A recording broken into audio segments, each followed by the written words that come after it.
Free water well testing is now available around Cannon Air Force Base. Find out more coming up. With this hot and dry weather comes allergies in full swing. Center is now open for all students. Information about that and more coming up soon. This is News 3 New Mexico, your local source for news, sports, and first weather. Welcome back to News 3 New Mexico. I'm Jonathan Giese. And I'm Corbin Shaner. Thank you so much for watching. The state of New Mexico is administering water well tests to residents who live near or around Cannon Air Force Base. According to a statement from the Environment Department of the state of New Mexico, for decades, firefighting foams containing PER and substances collectively known as PFAs were routinely used by Cannon Air Force Base, which contaminated nearby groundwater. When ingested, PFAs cause various health complications, including high cholesterol, birth defects, and several types of cancer. In a meeting held on August 27th about the PFAS blood testing, the department was able to hear first-hand testimonies from residents about how PFAS has affected their day-to-day life, affecting their health and the health of their families. Many residents attending the meeting claimed that the U.S. Air Force has failed to test their water for PFAS contamination. This is despite the USAF previously stating that they would install point-of-use drinking water filtration systems at locations exceeding U.S. Environmental Protection Agency health advisories. In response, the NMED has introduced free water well testing. The testing is available to anyone who lives in areas around Cannon Air Force Base on a first-come, first-served basis to 150 households. To sign up for this event, please email strategic.initiatives@state.nm.us with your full name, email address, street address, and phone number. The Lee County Sheriff's Office has put out a notice for anyone that has information on the whereabouts of 41-year-old Juan Manuel Corrales. Corrales is wanted for failure to register as a sex offender and battery on a household member.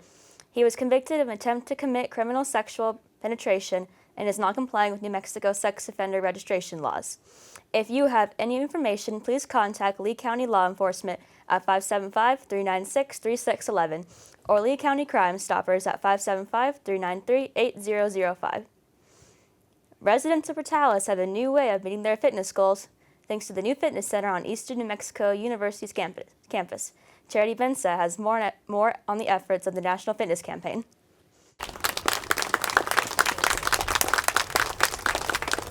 Eastern New Mexico University is making health and fitness more accessible in Portales with its new outdoor exercise facility, which was unveiled in a ribbon-cutting ceremony on the morning of June 4th. What I wanted to do with this is really concentrate outdoor activities, opportunities to exercise in what is mostly the residential area of our campus. And we want for the community to be a part of this, our faculty, staff, students, alum, our community, to really enjoy this center and to come out and be a part of all the things that we offer here at Eastern. Dozens of attendees were present for the ceremony, as well as representatives from sponsor Blue Cross Blue Shield of New Mexico. We're so excited to be here, to be able to have the grand opening of this wonderful fitness center. The Portales Fire and Police Department also attended and were among the first to put the new equipment to test. Firefighters from the PFD ultimately took the win. And now the winners of the first fitness challenge at Eastern New Mexico University, the Portales Fire Department. Congratulations. You can put your fitness to the test too. With the new facility, getting your weekly workouts as simple as scanning a QR code to download an app and choosing from one of many of free 7-minute workouts. And even if you are not in Portales, you might have the chance to use an NFC fitness court soon. The National Fitness Campaign has funding to build an additional 500 courts by 2025, and many of these may be in New Mexico. And with Blue Cross Blue Shield New Mexico coming on for New Mexico, we do anticipate, pretty significant growth across the state of New Mexico. So definitely excited with, Eastern New Mexico University being the first in the Blue Cross campaign, but definitely going to have some additional interest and some additional communities join here in 2024 and 2025. So, if you are looking for a summer activity, consider giving exercise a try. It's just a short walk and one app away. For News 3 New Mexico, I'm Charity Dakwa. Thanks, Charity. The new fitness area is available today for all Portales to take advantage of during the sunny summer weather. A major narcotics bust happened in Chavez County last week. In a statement from the Chavez County Sheriff's Office, sheriff deputies responded to a traffic complaint on Tuesday, September 10th, 2024. K-9 Deputy De La Cerda responded to the area and quickly found the car that was described. Deputy De La Cerda then pulled the vehicle over for speeding and reckless driving. The deputy noted several inconsistencies in the driver's statements, along with suspicious behaviors. He then deployed his K-9 and alerted on the vehicle. The vehicle was then towed, and the sheriff's office quickly received a search warrant. Upon issuing the warrant, the department found 22 bags, each approximately 1 pound. The substance is believed to be methamphetamine based on indicators and tests. So, you know, with all the sunny weather, I'm starting to get those allergies again. Yeah, me too. Definitely with all the grass and pollen. They're in full swing, and it's not just the grass and pollen. Well, we'll also get into it. It's the trees, the weeds. Everything here that you can see on the screen is at a high level, causing us to sneeze and get all icky feeling. So make sure you take your allergy pills out there.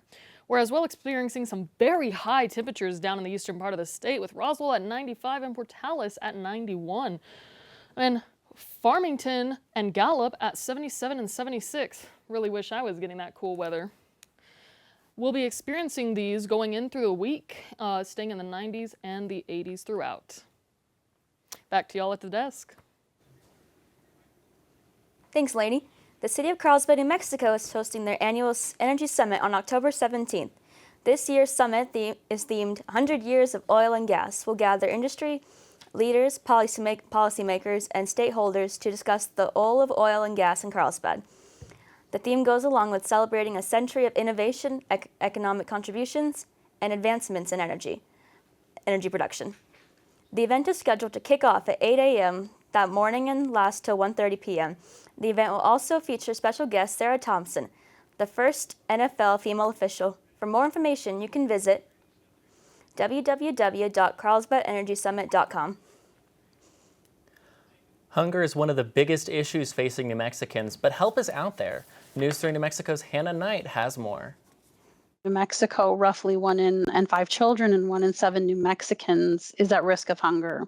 Hunger is a major problem in New Mexico, and increasingly, New Mexicans are forced to choose between groceries and their other bills. At this point, there's been such an increase with inflation that a lot of individuals are having to choose between paying their rent, paying their bills, or buying food, and it puts a lot of people more at risk of going hungry or going without essential utilities and even a place to stay. Unfortunately, it can be difficult to access food assistance resources when you struggle with barriers like lack of transportation or long work hours. But food banks still find ways to help. Specific to the food pantry here at Community Services Center, that's what we have seen. We have seen a lot of people that don't have transportation to come get the food items, and then when they get them, they can't transport them. They have to pick like 3 items sometimes. We do provide them bags so that they can transport, but they're heavy sometimes, so they only take what they can, or they have a backpack. The hours of operation, we're open 8 to 5 Monday through Friday, and we're open through lunch. And we've also met people before or after hours if they just call ahead of time, and we can have a staff member here to meet them to provide them with the food they need. And as people struggle, food banks are also finding new ways to help.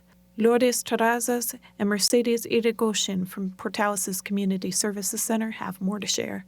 We also provide the medical equipment loan bank, which offers shower chairs, wheelchairs, crutches, whatever we have on hand. We also have our senior meal sites, so we do provide free meals to seniors 60 years and older. If you're not in need of food assistance, there are ways you can help others in your community.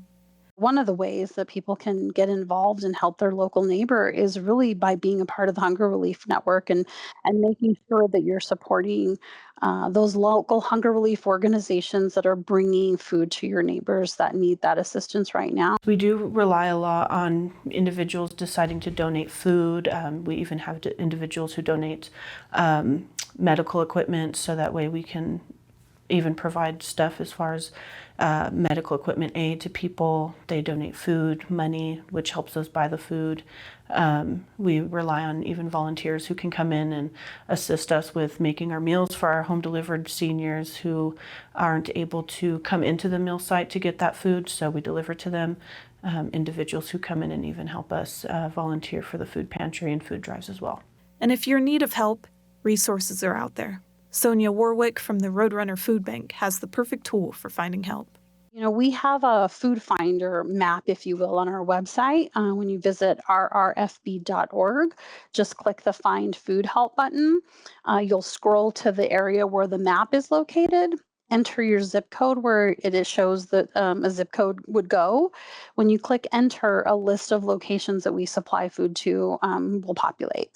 And it will, when you click on the level of detail on each location, it'll show their distribution dates, times, hours, and typically a phone number too. There's no simple solution to hunger, but there are organizations out there who want to help you, and they hope you'll reach out when you're in need.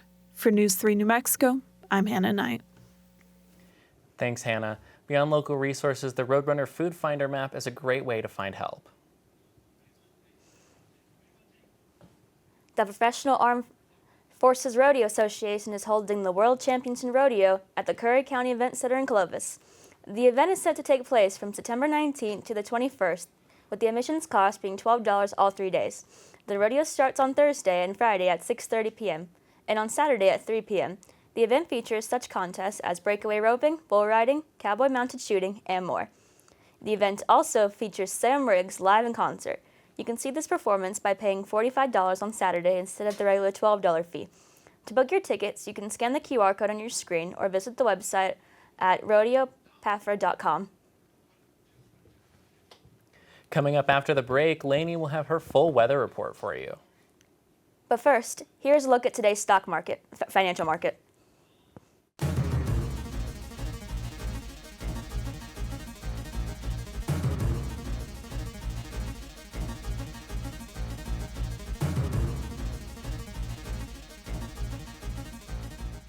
Welcome back to News 3 New Mexico. I'm Lainey Carlock with the weather. Let's get into it.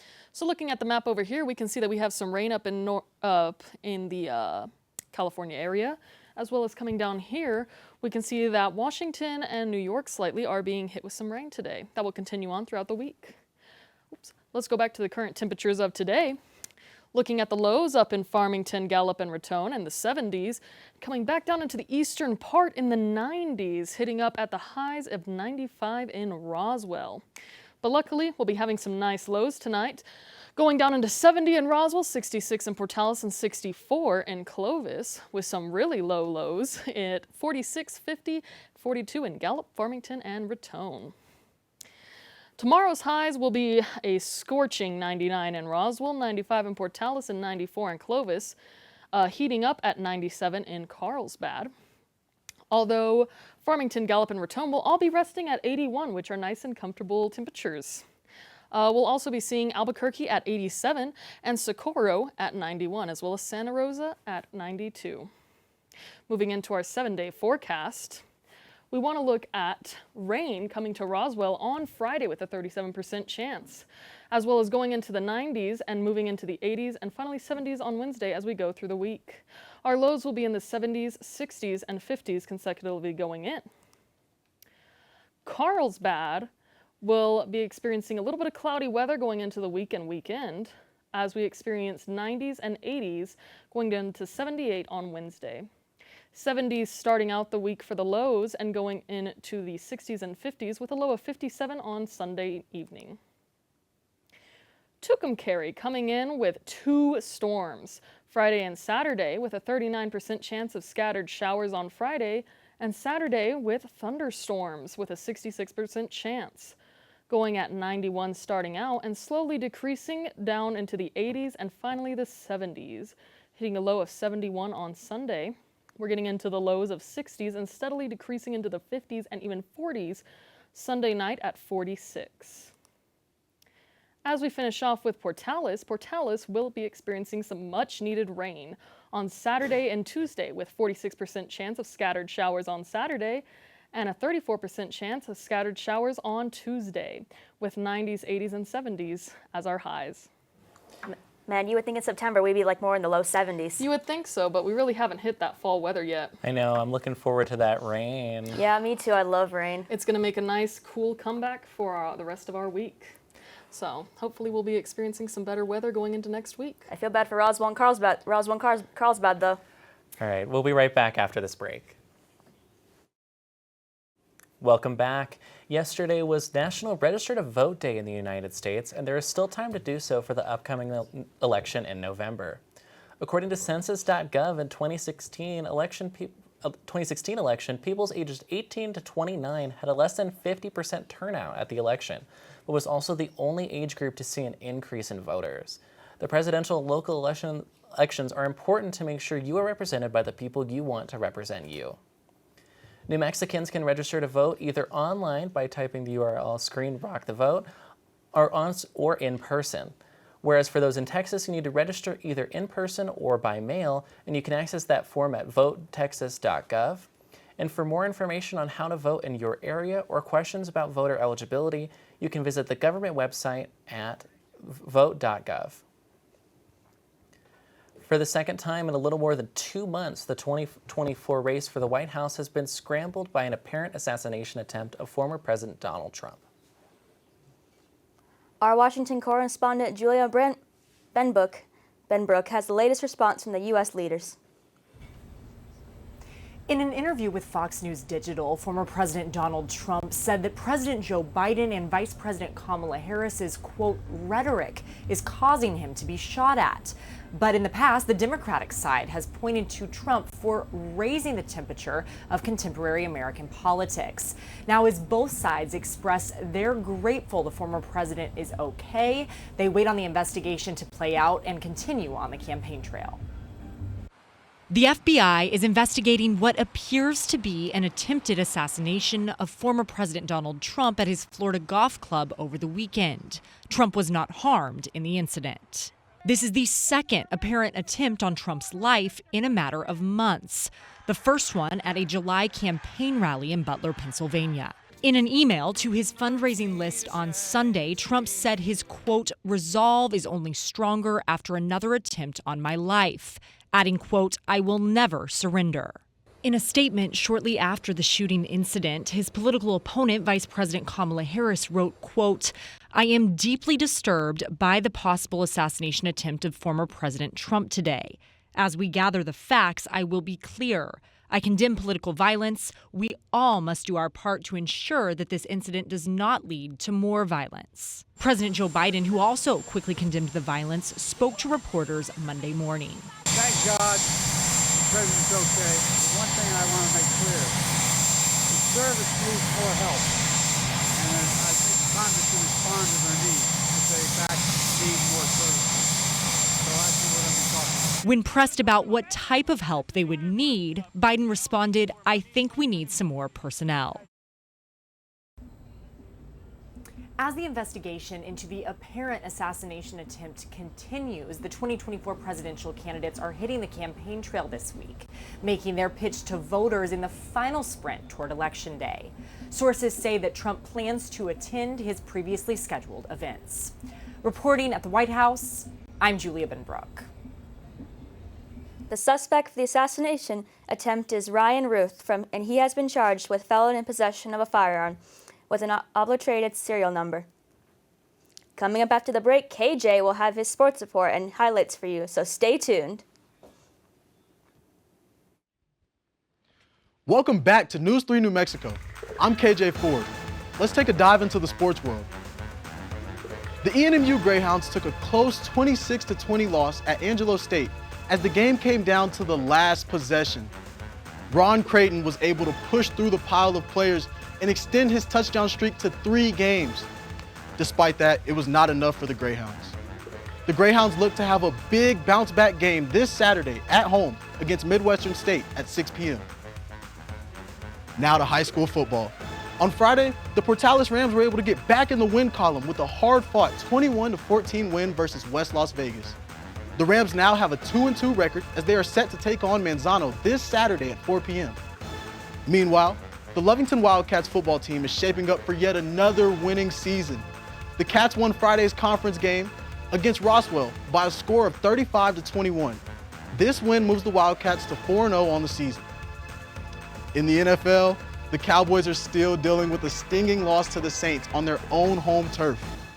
It was an unexpected, rough start to the season for Dallas after the Saints, led by Alvin Kamara's 4 touchdowns, absolutely torched the Cowboys in a brutal 44-19 victory for the Saints. The boys certainly reevaluating both their defense and offense as they move forward.